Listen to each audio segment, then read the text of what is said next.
नमस्कार, आप देख रहे हैं उत्तर प्रदेश। मैं हूं आपके साथ हर्षदा। आइए नजर डाल लेते हैं इस वक्त की हेडलाइंस पर। केंद्रीय गृह मंत्री अमित शाह जयपुर में नॉर्थ जोनल काउंसिल की बैठक को करेंगे संबोधित। मुख्यमंत्री अशोक गहलोत ने रखा राज्य का पक्ष। पंजाब, हरियाणा सहित 8 राज्यों के मुख्यमंत्री बैठक में मौजूद।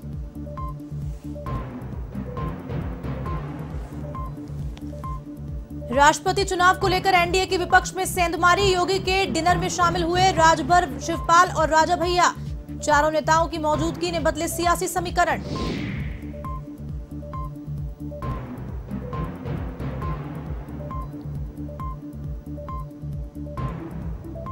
त्योहारी गतिविधियों को लेकर यूपी सरकार की गाइडलाइन। कुर्बानी की फोटो वीडियो वायरल करने पर जेल भेजने के निर्देश। सीएम योगी आदित्यनाथ ने वीसी के जरिए किया निर्देशित।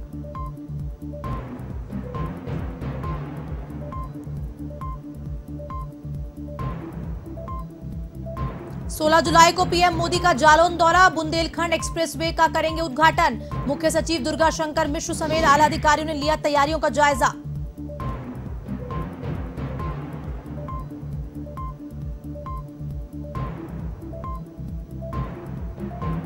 यूपी के चित्रकूट में रफ्तार का कहर। अनियंत्रित पिकअप की टक्कर से 6 लोगों की मौत, 1 घायल। सीएम योगी ने किया मुआवजे का ऐलान।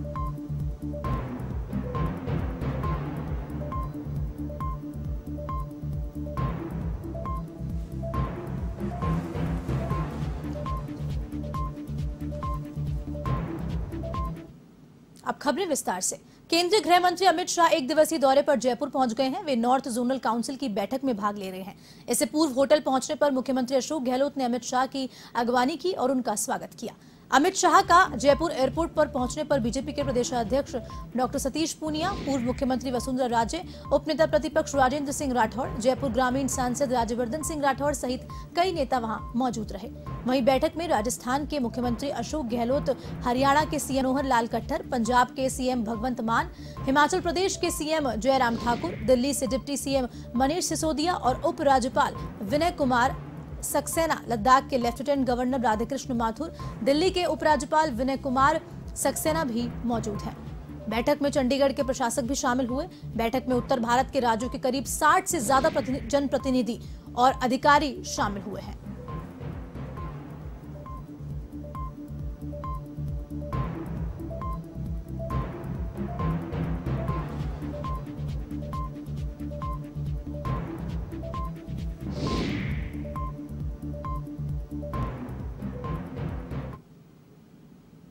एनडीए की राष्ट्रपति पद की उम्मीदवार द्रौपदी मुर्मू यूपी की राजधानी लखनऊ दौरे पर रहीं, जहां उन्होंने बीजेपी और सहयोगी दलों से समर्थन मांगा। आपको बता दें, एनडीए उम्मीदवार के सम्मान में मुख्यमंत्री योगी आदित्यनाथ ने रात्रि भोज का आयोजन किया। इसमें सुबह सपा प्रमुख ओम प्रकाश राजभर, शिवपाल यादव, राजा भैया और बसपा विधायक भी शामिल हुए।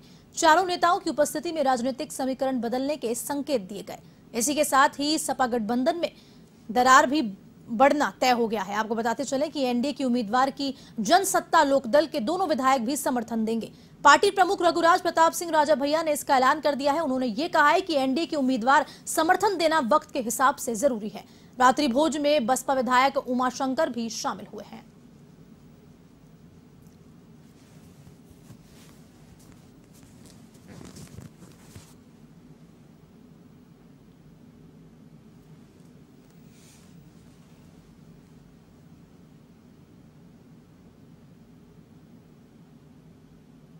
योगी सरकार ने बकरीद के चलते सोशल मीडिया पर विशेष नजर रखने के निर्देश दिए हैं। भड़काऊ भाषण से लेकर कुर्बानी तक की फोटो पोस्ट करने वालों को जेल भेजा जाएगा। पुलिस प्रशासन को हर वायरल मैसेज और फोटो की मॉनिटरिंग करने को कहा गया है। ऐसी पोस्ट पर खास नजर रहेगी जिससे धार्मिक भावनाओं को ठेस पहुंच सकती हो। सीएम योगी आदित्यनाथ ने वीडियो कॉन्फ्रेंसिंग से सभी अधिकारियों को ये निर्देश दिए हैं। आपको बता दें कि शासन की ओर से बकरा ईद, कावड़ यात्रा और सावन को लेकर गाइडलाइन जारी की गई है। इसमें कहा गया है कि सोशल मीडिया पर वायरल होने वाली धर्म से जुड़ी हर फोटो और कमेंट पर नजर रखी जाए, समय रहते उनका खंडन किया जाए और साथ ही साथ धार्मिक भावनाओं को भड़काने वाली पोस्ट पर एक्शन लिया जाए। कुर्बानी से जुड़ी फोटो पर एफआईआर दर्ज कर कड़ी कार्रवाई भी की जाए।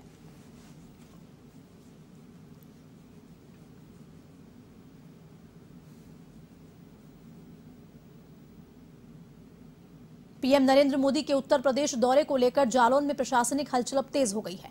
मुख्य सचिव दुर्गा शंकर मिश्र, अपर मुख्य सचिव गृह अवनीश अवस्थी और पुलिस महानिदेशक डॉक्टर देवेंद्र चौहान ने जालौन पहुंचकर बुंदेलखंड एक्सप्रेस वे पर आयोजित होने वाले लोकार्पण समारोह की तैयारियों का जायजा लिया और साथ ही संबंधित अधिकारियों के साथ समीक्षा बैठक की। इसके बाद सभी अधिकारी कैथरी टोल प्लाजा पहुंचे, जहां उन्होंने तैयारियों को लेकर दिशा निर्देश दिए। आपको बता दें कि 16 जुलाई को बुंदेलखंड एक्सप्रेस वे का उद्घाटन कार्यक्रम प्रस्तावित है।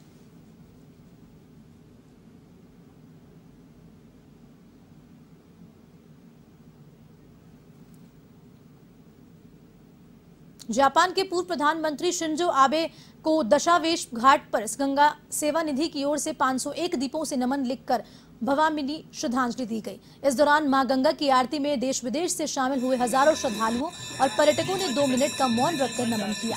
वहीं शिंजो आबे की आत्मा की शांति के लिए मां गंगा से प्रार्थना की गई। दरअसल दशाश्वमेध घाट पर होने वाली विश्व प्रसिद्ध मां गंगा की दैनिक आरती में प्रधानमंत्री नरेंद्र मोदी के साथ जापान के प्रधानमंत्री शिंजो आबे शामिल हुए थे। आपको बताते चले कि जापान के पूर्व प्रधानमंत्री शिंजो आबे की शुक्रवार को एक चुनावी सभा के दौरान भाषण देते समय गोली मारकर हत्या कर दी गई।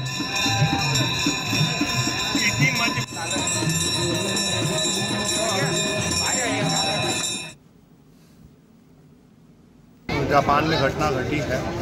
जापान के पूर्व प्रधानमंत्री श्री शिंजो आबे जी का आकस्मिक निधन हो गया है। उनकी गोली मार करके हत्या कर दी गई है और चूँकि वो अपने देश के यशस्वी प्रधानमंत्री श्री नरेंद्र मोदी जी के साथ दशाश्वमेध घाट पर मां गंगा की आरती में सम्मिलित हो चुके हैं, जहां उन्होंने मां गंगा का वैदिक रीति से पूजन किया था, आरती देखे थे और प्राप्त सूचना के अनुसार ये जब आरती देकर के जापान गए थे तो वहां भी जाकर के अपने किसी कार्यक्रम के दौरान उन्होंने आरती की प्रशंसा की थी।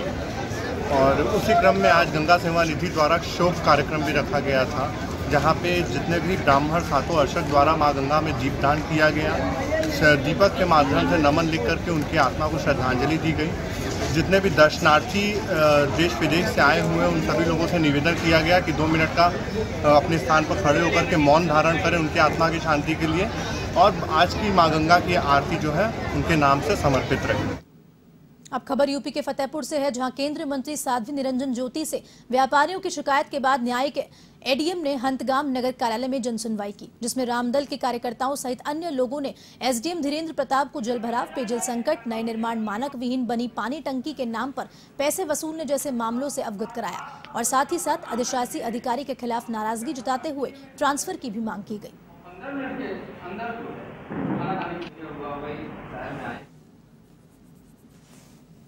अपर जिलाधिकारी महोदय आए थे और हम समस्त सभासद व हंतगाम नगर के गणमान्य नागरिकों ने नगर की समस्याओं के विषय में अपनी बात को रखा। बहुत समस्याएं हैं, आवागमन की समस्या है, जल भराव की समस्या है, जल निकासी की समस्या है, पेयजल की समस्या है। समस्याएं बहुत हैं लेकिन उनका समाधान करने का प्रयास आज तक नहीं किया गया, जबकि हम समस्त सभासदों ने कई बार उच्च अधिकारियों तक अपनी बात को पहुंचाया, लेकिन समस्या का समाधान करने का प्रयास ही नहीं किया गया, जबकि प्रशासक है। उत्तर प्रदेश के चित्रकूट में अल सुबह रफ्तार का कहर देखने को मिला। यहां भरतकूप थाना इलाके में सड़क किनारे सो रहे ग्रामीणों को अनियंत्रित पिकअप ने रौंद दिया। इस हादसे में 6 लोगों की मौत हो गई, जबकि एक घायल है। घायल को अस्पताल में भर्ती कराया गया है और इधर मौके पर पहुंची पुलिस ने शवों को कब्जे में लेकर जांच शुरू कर दी है। बता दें कि झांसी मिर्जापुर राष्ट्रीय राजमार्ग के भरतकूप थाना इलाके में अनियंत्रित पिकअप ने 6 लोगों को रौंद दिया। ऐसे में मुख्यमंत्री योगी आदित्यनाथ ने चित्रकूट हादसे में हुई 6 लोगों की मौत पर दुख जताया है और साथ ही साथ सीएम ने मृतकों के परिजनों को 2 लाख और घायल को 50,000 देने की घोषणा की है।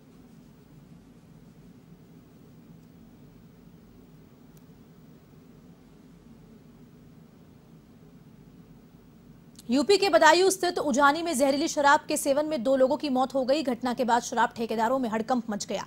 वहीं घटना की सूचना पाकर पहुंची पुलिस ने शवों को पोस्टमार्टम करवाकर जांच शुरू कर दी है।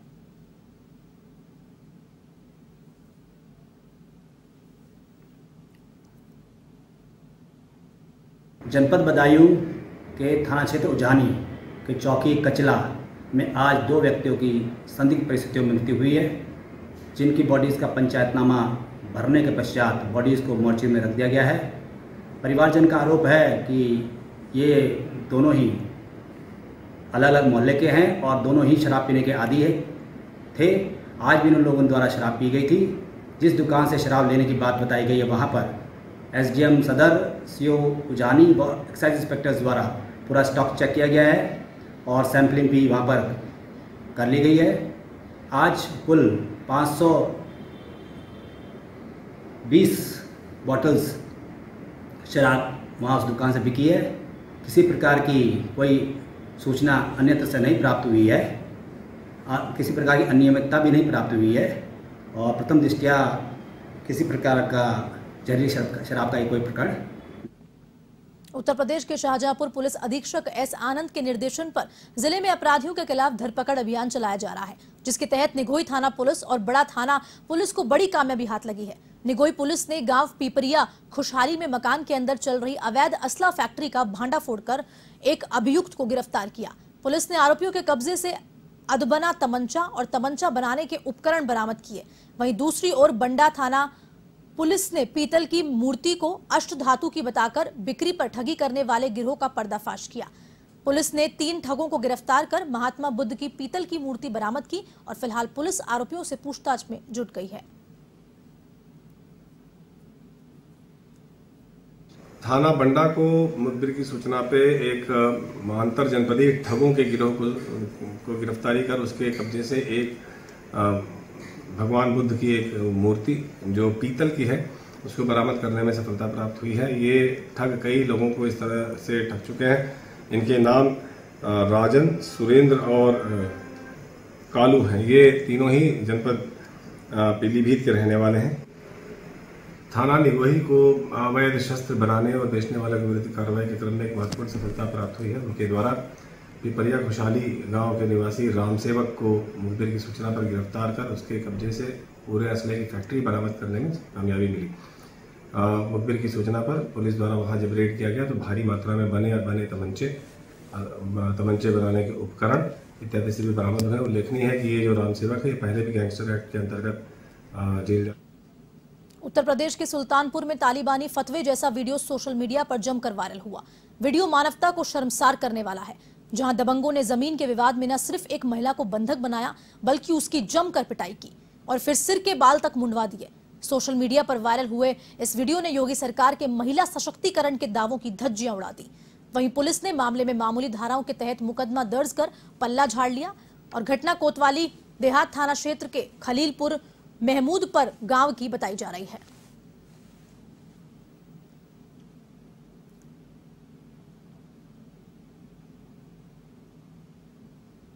थाना कोतवाली देहात क्षेत्र के खलीलपुर गांव का है, जिसमें वादी प्रतिवादी आपस में पड़ोसी हैं तथा इनके बीच पारिवारिक विवाद है। इस संदर्भ में पीड़िता की तहरीर के आधार पर थाना कोतवाली देहात में अभियोग पंजीकृत किया गया है तथा विवेचना। खबर की ओर यूपी के गोंडा डीएम आवास के फिर से तेंदुए के मूवमेंट से लोगों में दहशत व्याप्त है। डीएम आवास के आसपास तेंदुए के मूवमेंट से वन विभाग की टीम अलर्ट मोड पर है। ऐसे में यहां 3 दिनों से डीएम आवास के कर्मचारी दहशत में हैं और तेंदुए के रेस्क्यू के लिए 2 बड़े पिंजरे लगाए गए हैं और साथ ही 3 शिफ्ट में वन कर्मियों की ड्यूटी भी लगाई गई है।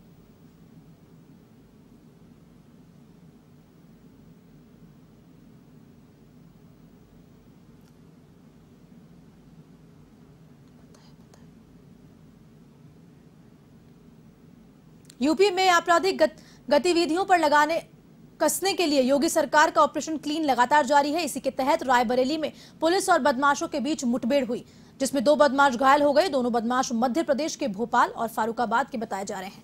इन बदमाशों ने रायबरेली में भी कई वारदातों को अंजाम दिया है।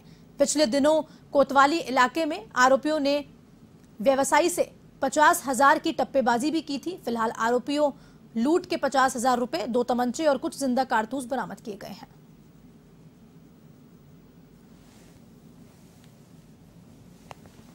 एसओजी टीम को मुखबिर खास से सूचना दी कि कुछ बदमाश यहाँ पर कोई घटना कारित करना चाहते हैं। इस सूचना पर उन्होंने उसका रायबरेली से पीछा करना शुरू किया तो वो बदमाश जो एक कार और एक मोटरसाइकिल पर थे वो ऊंचाहार की तरफ भागे। पुलिस की इनकी मुठभेड़ हुई जिसमें बदमाशों द्वारा पुलिस पार्टी पर फायर किया गया, जिससे आत्मरक्षार्थ पुलिस ने भी गोलियां चलाई, जिससे 2 बदमाश जिनका नाम जो है, एक का नाम ताहिर है और दूसरे का नाम निसार है, और इसमें एक हमारे सिपाही जिसका नाम राजीव शुक्ला है, उसको भी चोट आई है, उसको भी गोली लगी है। इनको तत्काल सबको जो है CSC ऊंचाहार पहुंचाया गया और जब इनसे पूछताछ की गई, बातचीत की गई, तो ये पता चला कि ये लोग मुख्य रूप से टप्पेबाजी, लूट और जेब कतरे का काम करते हैं और आज भी यहाँ पर कुछ घट। अब खबर उत्तर प्रदेश के बदायूं जिले की है। एक और जहां यूपी और केंद्र सरकार गरीबों को मुफ्त राशन वितरण कर रही है, वहीं दूसरी ओर सरकार की मुफ्त राशन वितरण प्रणाली को ठेकेदार पलीता लगाने में कोई कसर नहीं छोड़ रहे हैं। ऐसा ही एक मामला बिसौली में सरकारी खाद्यान्न का धांधली करने का सामने आया है। बता दें कि कोटेदारों ने राशन वितरण के लिए आए गेहूं के कट्टे पानी में भीगे हुए होने का आरोप लगाया। दरअसल राशन डीलर की दुकान पर ट्रक चालक परिचालक भीगे हुए गेहूं के कट्टों सहित ट्रक को छोड़कर फरार हो गए, जिसकी सूचना के बाद ठेकेदार भी मौके पर पहुंचे। ऐसे में राशन डीलरों की शिकायत पर मौके पर पहुंची बिसौली खाद्य पूर्ति अधिकारी सभा मिश्रा जांच में जुट गई। रिजवी अहमद, ग्राम परौली से कोटेदार हूँ। ये जो गाड़ी खड़ी है ये कल से टपक रही है और हमने सप्लाई दफ्तर में शिकायत कर दी है। मैडम आ रही हैं, बाबूजी आ रहे हैं। क्या है गाड़ी में से? गेहूं है, पानी पड़ा हुआ है क्या? गेहूं का प्रेशर लगा के लाते हैं। ड्राइवर कंडक्टर दोनों फरार हैं। मनोज कुमार शर्मा, ग्राम भानपुर का कोटा डीलर है। समस्या क्या है? समस्या ये है, ये गाड़ी जो खड़ी है गेहूं की, वो पानी मार के लाई गई, क्या रही है। अच्छा। इसमें गल्ला जो ज्यादा वेट बैठता है और गेहूं होता है कम। अच्छा। पूरी गाड़ी भीगी हुई है। मुझे जानकारी मिली कि ट्रकों में जो गोदाम से वो गल्ला आ रहा है वो गीला पहुंचाया जा रहा है। कोटेदारों द्वारा जानकारी जब प्राप्त हुई तो मैं यहाँ पहुंची हूँ, यहाँ पे स्थिति देख रही हूँ। बोरियों से निकलवा के गेहूं मिला है, गेहूं में निकलवा के उसका सैंपल लिया गया है। आगे जो भी कार्रवाई होगी उसी आधार। गोरखपुर जिले के तारामंडल क्षेत्र में भगत चौराहे के पास स्थित प्राथमिक विद्यालय रामपुर नवीन दुर्दशा का शिकार हो रहा है। ऐसे में विद्यालय के शिक्षक और विद्यार्थियों को परेशानियों का सामना करना पड़ रहा है। कई बार शिक्षा विभाग के अधिकारियों को शिकायत भी की, लेकिन इस विद्यालय की ओर से किसी भी अधिकारी का ध्यान नहीं गया। ऐसे में A1 TV की टीम ने स्कूल का निरीक्षण किया और इस दौरान टीम को स्कूल में कई खामियां नजर आई। बता दें कि विद्यालय में ना तो बैठने लायक फर्श है और ना ही शौचालय। वहीं स्कूल में कोई रसोइया भी नहीं टिक पाता, जिसको लेकर टीम ने हेडमास्टर ब्रजबाला तिवारी से बातचीत की तो उन्होंने कहा कि उपरोक्त कारण से विद्यालय में रसोई का अभाव हो गया है। बहुत मुश्किल से रसोई की व्यवस्था हो पा रही है। इस मुद्दे पर जब जिला बेसिक शिक्षा अधिकारी से बातचीत की गई तो उन्होंने कहा कि आपके चैनल के माध्यम से हमें इस विद्यालय की जानकारी हुई। हम मामले की जाँच कराकर दोषियों के खिलाफ सख्त से सख्त कार्रवाई करेंगे।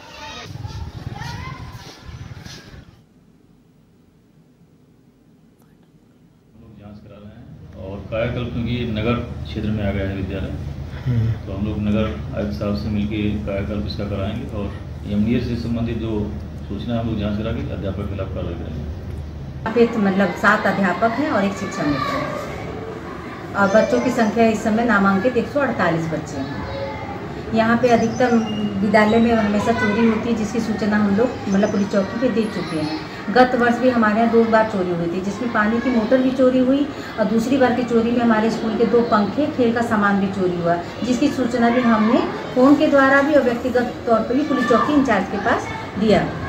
और उसके अलावा यहाँ पे मतलब बरसात में हमारे यहाँ चारों तरफ पानी भर जाता है। 3 कक्ष हमेशा बरसात में प्रभावित रहते हैं और जब चारों तरफ पानी लगा रहता है तो दीवारें सीलन युक्त हो जाती हैं। तो हम जो कंपोजिट से जो भी काम कराते हैं, मतलब रंगाई पुताई कराते हैं, तो ज़्यादा दिन चलता नहीं है। उसमें अच्छा मटेरियल लगा जा रहा है, दीवारें पकड़। उत्तर प्रदेश के महोबा जनपद में स्वावलंबी भारत अभियान के तहत उद्यमिता सम्मेलन का आयोजन किया गया। संघ विचार परिवार के 11 संगठनों की ओर से इस सम्मेलन में भागीदारी कर अपने बलबूते पर उद्यमिता स्वरोजगार खड़े करने वाले व्यापारियों को सम्मानित किया।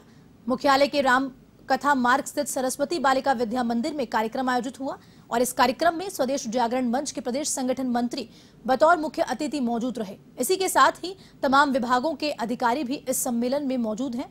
कार्यक्रम में जिला सहकार भारती के जिलाध्यक्ष धनेन्द्र दीक्षित ने अपने विचार साझा किए।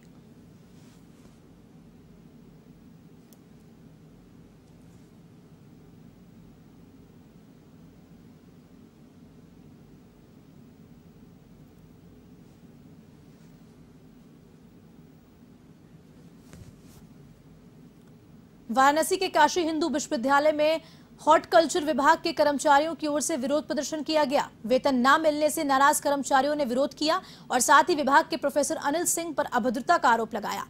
बता दें कि ये सभी कर्मचारी चतुर्थ श्रेणी माली के पद पर कार्यरत हैं।